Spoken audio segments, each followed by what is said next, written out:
Hi, I'm Kate Williams. I'm a special educational needs specialist. This is Lola Swain. She is an advanced skills teacher specialising in communication.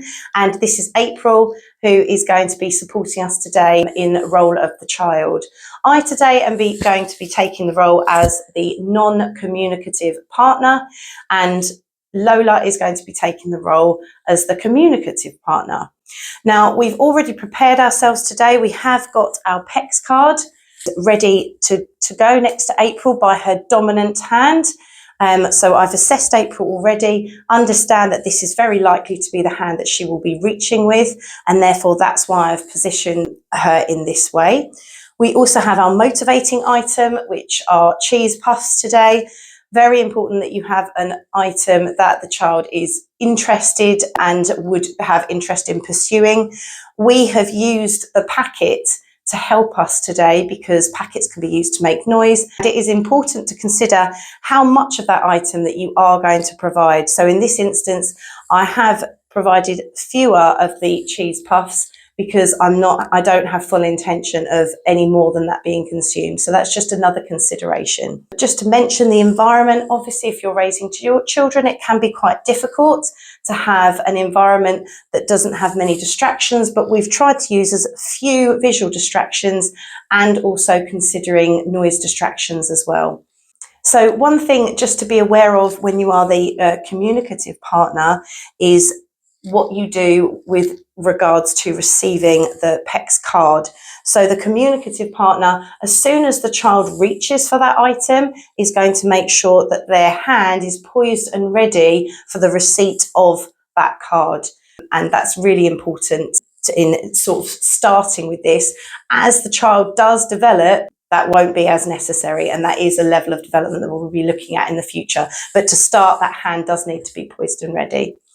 Okay, so we're going to have a look at what would be the initial interactions that you would have with a child when they're first starting out with PECS. Lola's going to be making noise with that crisp packet. She might be bringing it to her nose. She might be smelling it. She's going to be using strategies to try to draw April's attention. But what she won't be doing is verbally interacting with her in any way or using eye contact. She's going to be solely focused on that motivating item until April reaches for it. And then that's where my role comes in.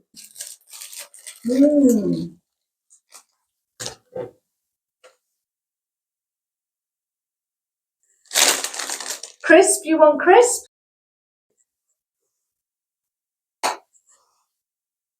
Okay, so that is probably what PECS will look like initially. So it's very heavily guided.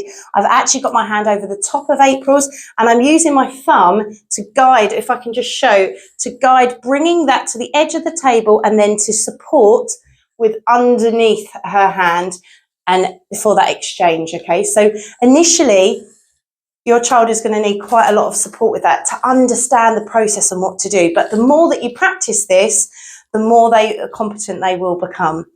We say really when you're trying to practice this, you might only want to do 2, maybe 3 exchanges, because the most important part of this is that it's rewarding and motivating for your child. So make sure you keep it small and short rather than thinking that you're extending this for long periods of time. So as they do become more confident and competent, you can give less physical support with the hand and more guidance. So we're going to show that again. So at this point, Lola's going to do the same thing. She's going to show real interest in that object, and then April is going to reach for it.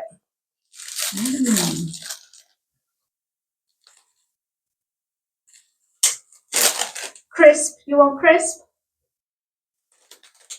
And what you can see there is I'm giving a little bit of guidance down to the card, but by the time I've done that, April's aware of the fact that she wants to exchange that card and she's doing that bit by herself.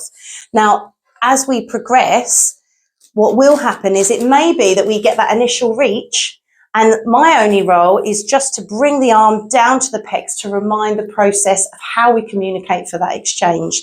So we're going to do one more to show how she can become more independent in this process.